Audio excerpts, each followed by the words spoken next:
2 summers ago, I fell in love. She was so cool. She was so cool.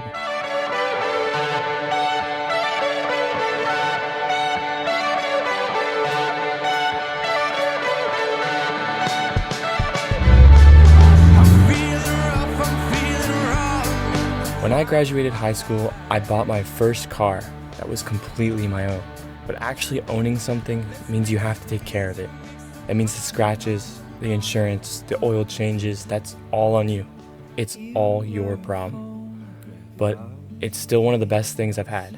It felt surreal to call something mine and get taxed by the government for owning it. I gained 125 horsepower in the upgrade. And when I floored it, it really could go. I used to do DoorDash with it. I made $40 an hour because of how well it handled speeding on those little stupid back roads. In the same summer I bought it, I ended up making the most money I've ever made in a summer, while also being the thing I've also spent the most money on ever. This car was amazing, and in my last video, I had a park run I was talking about. In the Cavalier, I could do 3 minutes and 20 seconds around this park, but with the Rex, I could go 2 minutes 50 seconds. I shaved off 30 seconds just by upgrading the car, getting 125 horsepower and just flooring it, really taking a page from the Colin McRae handbook.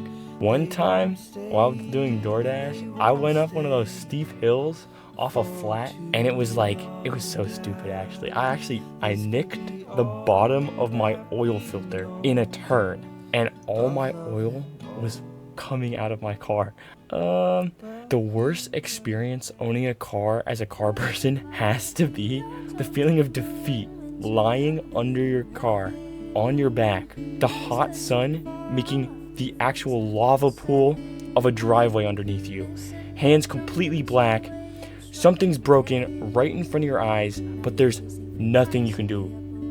Nothing you can do in that moment can fix your car, and you have no option to wait on some parts to arrive or to tow it.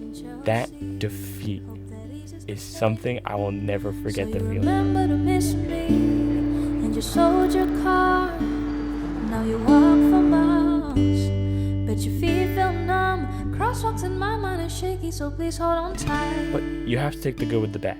There's some obvious bad about this car, not just the taxes, but she was rough.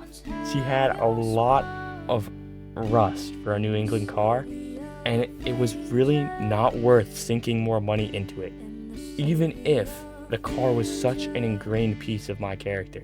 It was better to sell the car and buy one when I actually had money to care for it than to try and scrap every little piece on this with new pieces. It was not worth it in the end. My college was just around the corner, and that bill I have to pay. Selling this car just shows how much this college education also means to me, and it's the hard reality of it.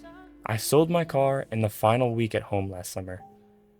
It's hard to let go of what you think is a part of you, something which is completely incorporated in your character.